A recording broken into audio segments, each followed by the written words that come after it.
찬송 445장 태산을 넘어 험곡에 가도 함께 찬송하시겠습니다.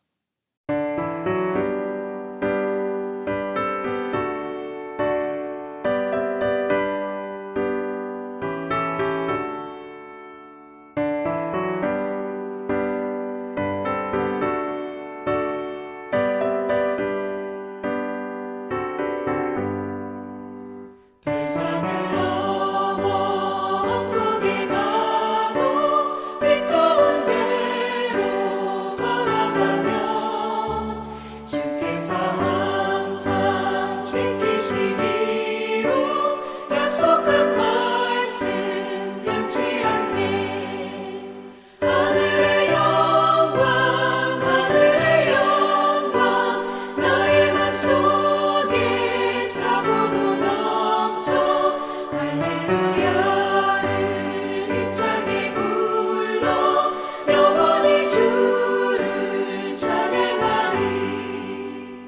깜깜한 밤에 다닐지라도 주께서 나에게 되시고 나에게 밝은 빛이 되시니 길 잃어버릴 염려 없네. 하늘의 영광 나의 맘속에 차고도 넘쳐 할렐루야를 힘차게 불러 영원히 주를 찬양하리.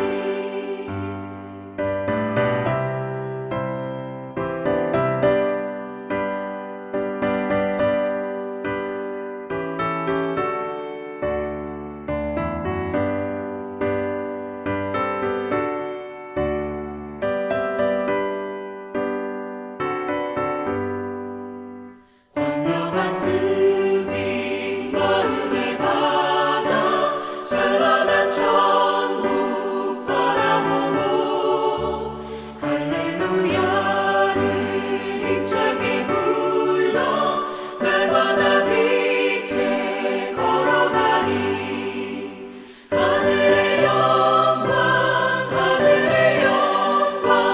나의 맘속에 차고도 넘쳐 할렐루야를 힘차게 불러 영원히 주를 찬양하리.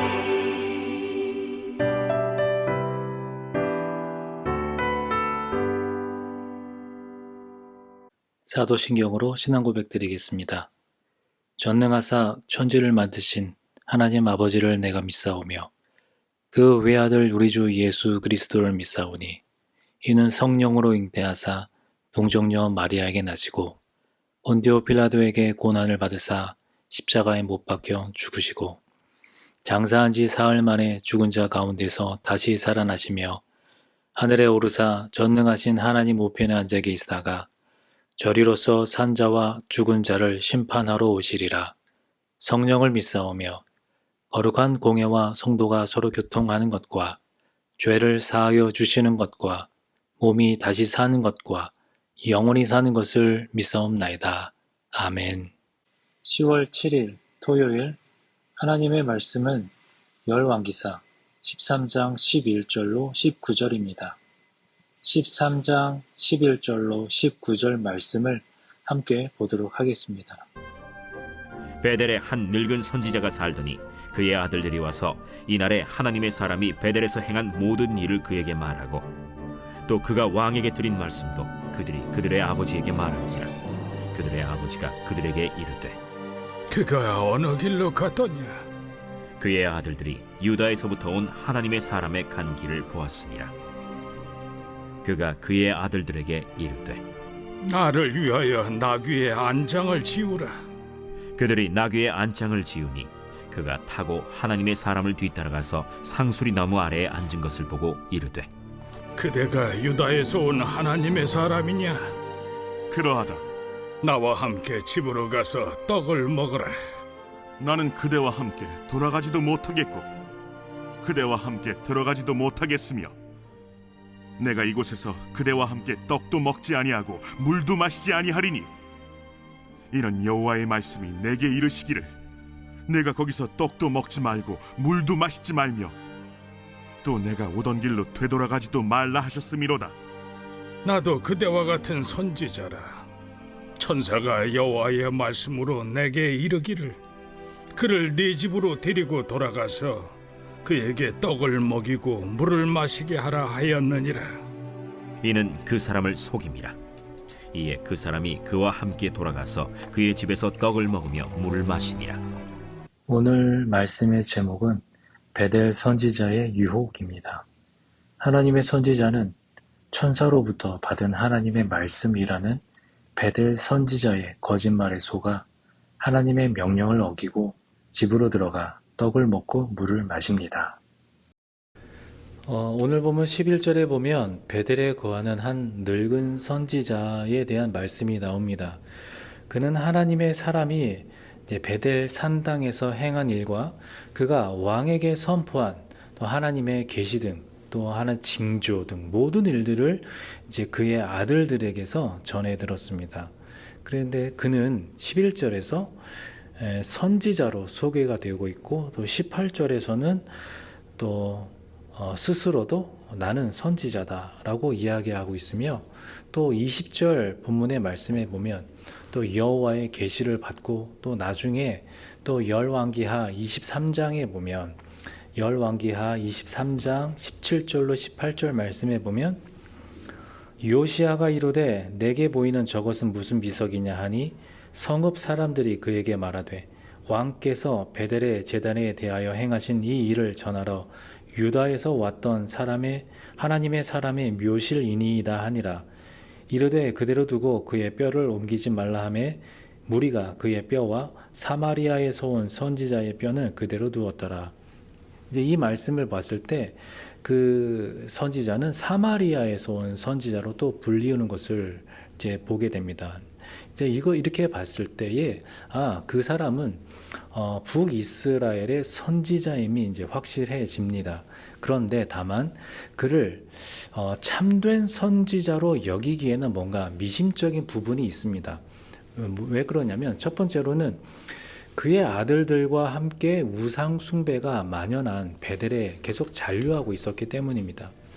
당시에 여로보암은 아무 백성이나 산당 제사장 자리에 앉혔고 또 북이스라엘에 상주하면서 예루살렘의 성전 직무를 담당하던 그 제사장들과 레위인들을 다 파면했기 때문이죠. 그들은 신앙을 위해서 집과 산업을 버리고 남유다로 돌아갔습니다. 이제 이때에 하나님을 찾는 그 북쪽 백성들도 다 남쪽으로 이주를 했는데 이 선지자 가족은 그냥 베델에 남은 것입니다. 물론 참 선지자나 신앙인들이 다 떠난 것은 아니었습니다. 그러나 이 선지자와 아들들의 그들의 행보는 그들이 여로보암의 새로운 그런 종교 정책을 거부하지 않았거나 어쩌면 타협했을 가능성을 보여주는 부분이죠. 두 번째로 미심적인 부분은 그가 그의 아들들을 여로보암이 만든 그 절기에 참여하게 두었다는 것입니다. 그들이 베델에서 일어난 일을 다 알고 있었고 하나님의 사람의 행방까지 목격했다는 것은 그곳 절기 행사에 다 처음부터 다 가담했다라는 증거이지요. 사무엘상에 나오는 그 엘리 제사장이 자기의 아들들의 범죄를 그냥 두고 보았듯이 이 선지자도 본인이나 아들들을 그 우상 숭배의 영향권 아래에 머물게 했다라는 것입니다. 또 셋째로는 이 선지자라는 사람이 사람을 속이고 또 여호와께 계시를 받았다는 등 거짓말을 서슴지 않는 장면이 나오게 됩니다. 물론 이제 그가 나중에 자기에게 임한 여호와의 말씀을 선언하기도 하고 또 후에 20절 그 이후에는 이제 그가 속인 하나님의 사람에게 뭔가 호의를 베풀기도 합니다. 그러나 오늘 본문에 기록된 그의 유혹과 또 거짓은 그의 동기가 무엇이었든지 간에 분명 죄임에 틀림이 없습니다. 이 12절로 또 14절의 말씀을 보시면 하나님의 사람과 베델 선지자가 만나는 내용이 나오게 되는데요. 하나님의 사람의 그러니까 그 베델 선지자가 하나님의 사람에 대해서 듣고 또 큰 관심을 이제 갖게 되었는데 이제 그를 이제 마침내 이제 만나게 됩니다. 그 선지자가 아들들에게 물어서 그가 어디로 갔는지를 이제 물어보고 이제 어떤 정보를 알게 된 다음에 나귀를 타고 하나님의 사람의 뒤를 쫓아서 이제 상수리 나무 아래에 지금 앉아 있는 그 하나님의 사람을 이제 보았습니다. 성경에 나오는 이 보았다라는 뜻은 발견하다라는 것과 같은 의미로서 그 사람을 보자마자 바로 알아봤다라는 뜻이죠. 그만큼 그 하나님의 사람에 대해서 소상하게 물어보고 또 전달 받았고 그래서 그 사람의 어떤 생김새나 어떤 행태나 행색이나 그것을 다 알았던 것이겠죠. 그래서 단박에 그가 유다에서 온 하나님의 사람인지 이제 알았으나 다시 한번 이제 물어보고 이제 확인하고 이제 그러니까 이제 그 사람이 내가 맞다라고 확인시켜 줍니다. 유다에서 온 하나님의 사람은 이 베델에서의 자기의 사명을 잘 감당하고 순조롭게 이제 돌아가고 있는 상황입니다. 그러나 일의 진행에 있어서 이 어떤 이 순조로움 혹은 또 나에게 어떤 어려움이 이게 항상 하나님의 뜻을 이제 진단하는 그 기준이 되지는 못한다라는 것이죠. 이 베델 선지자와 하나님의 사람의 이 만남은 누구도 예상하지 못한 어떻게 보면 속이는 또 속는 이런 과정을 통해서 결국 하나님의 말씀에 불순종하게 되는 결과를 가져오게 되었습니다. 이 15절에 보면 베델 선지자가 하나님의 사람에게 이르되 나와 함께 집으로 가서 떡을 먹으라. 이제 자신이 누군지 소개하지도 않고 곧바로 그 하나님의 사람을 자기 집으로 초대합니다. 이제 그가 그렇게 초대하는 것과 이 하나님의 사람의 이 반응은 이제 우리가 앞서 살펴봤던 그런 여로보암과 하나님의 사람 사이에 어떤 그런 오고 가는 반응과 아주 유사하게 진행이 되어지죠. 하나님의 사람은 이제 하나님의 말씀에 순종하기 위해서 이제 선지자의 제안을 처음에는 단호하게 거절했지만 나중에는 그 사람의 초대에 이제 허락하고 맙니다. 이 처음 거절의 내용은 처음에 여로보암에게 한 말과 대부분 같고 이제 여기에 선지자와 함께 돌아가지 못한다라는 표현이 16절에 보면 이제 나는 그대와 함께 돌아가지도 못하겠고 그대와 함께 들어가지도 못하겠으며 라고 이제 그 표현이 더해졌죠. 그 후에는 마찬가지로 하나님께서 금하신 그런 명령을 선지자한테 이제 9절에 나왔던 그 내용을 이제 17절에 여호와의 말씀이 내게 이르시기를 네가 거기서 떡도 먹지 말고 물도 마시지 말며 또 네가 오던 길로 되돌아가지도 말라 하셨음이로다라고 이제 그의 그 선지자의 초청을 거절하는 그 이유는 하나님의 말씀 때문임을 명확하게 밝힙니다. 선지자는 그가 초청을 거절하자 자신도 그와 같은 선지자임을 이제 밝힙니다.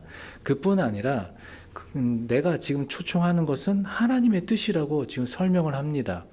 하나님의 사람이 여호와의 말씀을 거절의 이유로 이렇게 둘러대니까 그렇게 거절하니까 선지자도 여호와의 말씀을 초청의 이유로 되받아치는 것이죠.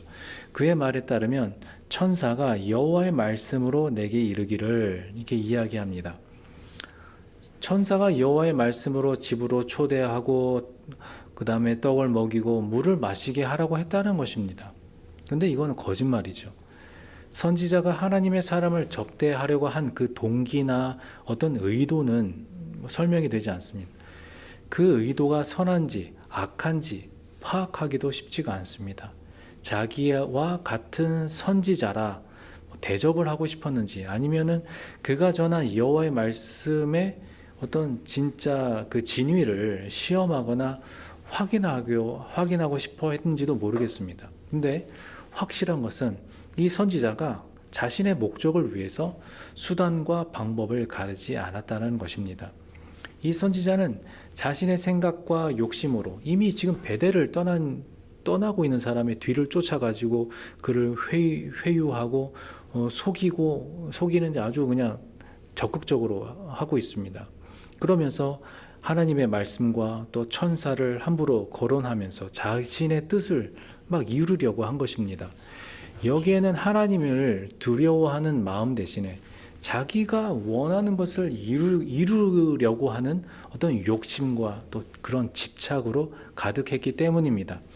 하나님의 사람은 선지자가 말한 여호와의 말씀이 자신이 받은 말씀과 완전히 반대가 되는 내용인데도 그거에 주의하지 못하고 자기와 같은 이 선지자라는 말에 경계심을 풀고 여호와가 사자를 보내서 자기를 대접하라고 했다라는 그런 말에 속아 넘어간 것이죠. 그럼 이 부분에 대한 해설을 함께 보도록 하겠습니다. 11절로 18절 이제 해설 부분입니다. 베델에서 활동하던 한 늙은 선지자가 유다에서 온 하나님의 사람이 여로보암의 면전에서 심판을 선언했다는 소식을 듣습니다. 베델의 금송아지가 세워지기까지 선지자의 역할을 하지 못했던 그는 자신의 거처인 베델이 파괴되고 자신의 묘실이 부정해지는 사적인 손해에 대해서는 필사적으로 반응합니다. 하나님의 사람에게 호의를 베풀어 저주를 축복으로 바꾸고 하나님의 사람이 가야 할 여정을 지체하게 만들어 사명을 온전히 완수하지 못하도록 시도합니다. 유다로 돌아가는 하나님의 사람을 뒤쫓아 따라잡은 그는 여로보암이 한 것과 똑같이 숙박과 음식을 제안합니다. 하나님의 사람이 하나님께 받은 명령을 일러주며 단번에 거절하자 늙은 선지자는 나도 그대와 같은 선지자라 하는 말로 친밀감을 조성하여 경계를 늦추려 합니다. 같은 선지자라면 한치의 흐트러짐 없이 하나님의 명령에 순종해야 하는 선지자의 사명을 그 누구보다 잘 알 텐데 그는 도리어 천사가 여호와의 말씀으로 내게 이르기를 이라면서 선지자의 본분을 이용해 거짓말을 합니다. 그는 부요와 번영과 강력한 권력으로 솔로몬과 르호보암과 여로보암을 실족해 한 사탄의 괴계를 되풀이하고 있습니다.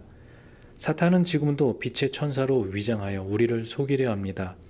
말씀을 왜곡하고 세속적인 복을 약속하며 온정적인 인간관계로 죄악에 눈 감도록 만듭니다.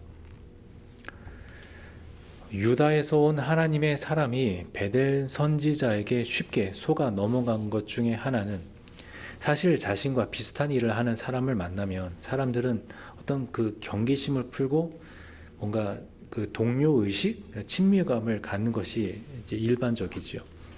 그리고 거기서 더 나아가 천사가 메시지를 전하였다라는 이 거짓말은 완전히 하나님의 사람으로 하여금 이 베델 선지자의 말을 신뢰하게 만들었습니다. 여기서 우리는 중요한 영적인 교훈을 발견할 수 있는데요. 그것은 우리를 넘어뜨리기 쉬운 가장 위험한 유혹은 우리와 가장 가까운 곳에서부터 찾아온다라는 것입니다. 우리와 같은 일을 하는 사람, 혹은 우리가 사랑하는 가족, 혹은 우리 교회 안에서 우리와 가까이 지내는 믿음의 사람을 통해서 찾아올 수가 있습니다. 그리고 그런 유혹은 우리의 믿음과 또 우리의 삶에 정말 치명적인 상처와 또 돌이킬 수 없는 그런 상황으로 치닫게 하는 경우가 많이 있습니다. 이런 마귀의 괴계를 분별할 수 있는 우린 지혜를 날마다 구해야 할 줄 믿습니다. 그리고 이런 유혹을 이기기 위해서 하나님의 말씀을 더욱 가까이 하고 내가 직접 받고 경험한 것이 아니라면 무조건 믿지 말고 그런가 하면서 신중한 모습을 유지하고 또 단도직입적으로 이게 그러면 하나님께 유익이 되냐 나한테 유익이 되냐 이 기준으로 나보다는 먼저 하나님을 선택할 수 있는 그래서 이런 유혹들을 경계하고 물리칠 수 있는 지혜가 우리 안에 있기를 소망합니다. 19절에 보면 하나님의 사람은 결국 이제 선지자와 함께 베델로 돌아갔습니다. 그리고 그의 집에서 떡을 먹으며 물을 마셨습니다. 이로써 하나님의 사람은 여호와의 명령을 다 어기고 말았습니다. 그럼 이 부분에 대한 해설을 함께 보겠습니다. 19절 해설 부분. 하나님의 사람은 왕의 제안을 거절하고 베델 선지자의 제안도 단호하게 거절했지만 결국 거짓 계시에 속아 불순종의 길을 걷고 맙니다. 자신이 직접 들은 하나님의 말씀보다 간접적으로 전해진 불분명한 예언을 더 믿습니다.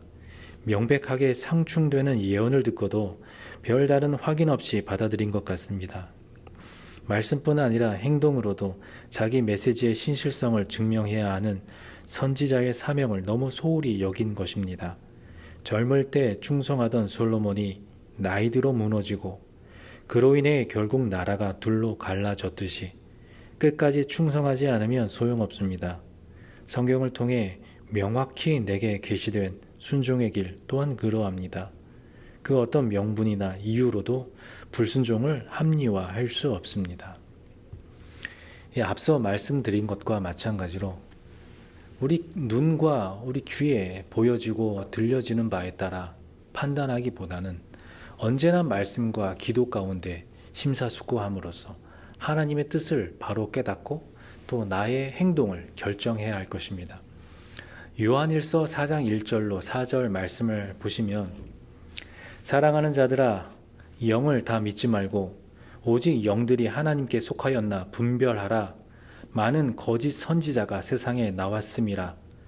이로써 너희가 하나님의 영을 알지니 곧 예수 그리스도께서 육체로 오신 것을 시인하는 영마다 하나님께 속한 것이요 예수를 시인하지 아니하는 영마다 하나님께 속한 것이 아니니 이것이 곧 적그리스도의 영이니라. 오리라 한 말을 너희가 들었거니와 지금 벌써 세상에 있느니라. 이 말씀처럼 이 시대를 하나님의 영으로 분별하며 말씀대로 순종하는 복되고 지혜로운 오늘 하루가 또한 이 삶이 되기를 주님의 이름으로 축원드립니다. 함께 기도하겠습니다. 아버지 하나님 감사합니다. 오늘도 말씀으로 또 이 아침을 시작하게 하여 주시고 또 새로운 하루를 허락하여 주심을 감사합니다. 주신 말씀 기억하면서 우리가 세상 가운데 살아갈 때에 우리가 교만하지 않게 하여 주시고 오직 하나님 말씀 가운데에 이 세상 여러 가지 많은 것들 또 소식과 또 우리에게 전해지는 그런 모든 사건들 가운데에 하나님의 말씀으로 분별하면서 무엇이 하나님께 속한 것인지를 우리가 깨닫고 또 그 지혜로 말미암아 우리가 하루하루 믿음으로 승리하며 살아갈 수 있는 주님의 복된 주님의 백성들 다 되게 하여 주옵소서. 예수님의 이름으로 감사하며 기도하옵나이다. 아멘. 주기도문으로 예배를 마치겠습니다. 하늘에 계신 우리 아버지여, 이름이 거룩히 여김을 받으시오며 나라의 임하옵시며 뜻이 하늘에서 이룬 것 같이 땅에서도 이루어지이다. 오늘날 우리에게 일용할 양식을 주옵시고 우리가 우리에게 죄 지은 자를 사하여 준 것 같이 우리 죄를 사하여 주옵시고 우리를 시험에 들게 하지 마옵시고 다만 악에서 구하옵소서. 내게 나라와 권세와 영광이 아버지께 영원히 있사옵나이다. 아멘. 우리 계속해서 기도하실 때에 주신 말씀을 생각하시면서 기도하여 주시고 또한 교회 재건축과 우리 환우들을 위해서 우리 함께 중보 기도하시도록 하겠습니다. 기도하시겠습니다.